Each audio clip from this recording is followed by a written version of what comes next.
মত হচ্ছে এটা আমি লেখক হিসেবে লেখার চেষ্টা করি নাই। আমি সংবাদকর্মী হিসেবেই লেখার চেষ্টা করেছি। আমি সীমান্ত নিয়ে অনেক কাজ করেছি। এই সীমান্ত নিয়ে কাজ করতে গিয়ে মূলত আমার যেটা মনে হয়েছে আমরা টেলিভিশনে আসলে কতক্ষণে রিপোর্ট করি ২-২.৫ মিনিট ৩ মিনিট, কিন্তু একটা রিপোর্টারের গল্প জমা থাকে আরও অনেক বেশি।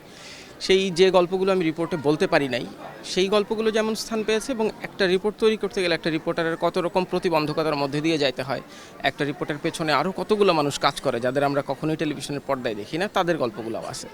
ফলে একসাথে এইখানে যেমন সীমান্তের অপরাধ আছে, সীমান্তে প্রতিরোধ আছে, সীমান্তরক্ষী বাহিনীদের চ্যালেঞ্জ আছে, তাদের অনেক সমালোচনা আছে, সীমান্ত হত্যা নিয়ে গল্প আছে এবং জিও পলিটিক্যাল দৃষ্টিভঙ্গি থেকে সীমান্তটাকে আমরা কিভাবে দেখি, আমি আমার সাংবাদিকতার দৃষ্টিভঙ্গি এবং সামগ্রিক আন্তর্জাতিক সম্পর্কের দৃষ্টিভঙ্গিতে কীভাবে দেখা উচিত সে খানিকটা বিশ্লেষণও প্রসঙ্গক্রমে এসেছে। তবে আমি যাই বলেছি গল্পের ঢঙে বলার চেষ্টা করেছি যাতে পাঠক পড়লে সীমান্তের একটা চিত্র তাদের মধ্যে তাদের চোখে ভেসে ওঠে।